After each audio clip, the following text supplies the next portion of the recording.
we did all our x-rays just like we did with the international group here. We did our x-rays and MRIs and sent that to them, and we did our Zoom. I filled out questionnaires, like 300 questions. We did all the groundwork, and oh yeah, you look like an ideal candidate, yada da da da. Come to Montreal for a pre-op meeting. So we booked our flights to Montreal and off we went. We got there, and physiotherapy, we could tell within the first 10 minutes that something didn't feel right, because physiotherapy's, oh, well, here's a suggestion, for your socket, and here's, this and that. And we're just like, well, okay, why are you making suggestions for my socket? But, we didn't know. We continued on. And then in the afternoon, they said, oh, well, we're going to do some imaging here so the doctor can look at, some of the images from there. So we had x-rays, and then we got put into this tiny little closet. I won't even call it a room. Closet. And we sat there for 3 hours. No one came in to tell us what was happening, whether we were going to see the doctor, nothing. And then the physiotherapist and the therapist came back in the room, the therapist that I had done my Zoom with, and they said, no, you're too new of an amputee. You need how to learn to, put up with your socket and use your socket, and you got to learn how to grieve. And by this time, I'm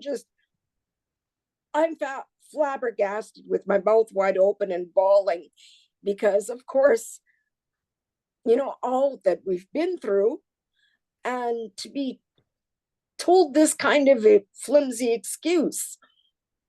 And I was just like, I didn't know what to take. We never got to meet the doctor, never got any other explanation other than that, and sent home.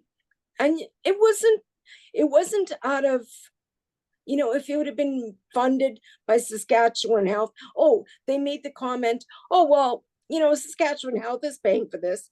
I said, they're paying for me to see you, but the flights and motels and everything else, we're on our own.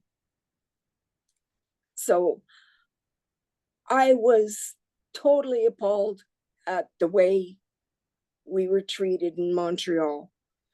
And I, in fact, mentioned it to the rehab facility that had sent us from Regina, that was a unacceptable answer. Like, why did they tell us to come if they felt I wasn't a good candidate?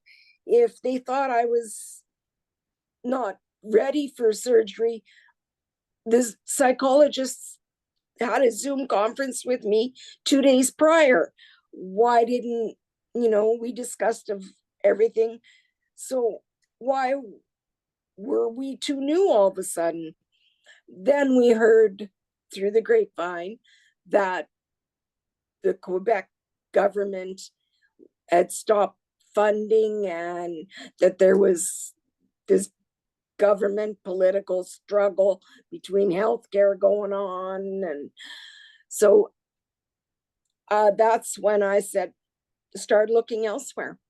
And like I said before, there's a few other provinces, 2 other provinces that are just starting OI surgery, but they're only doing it on their own local residents.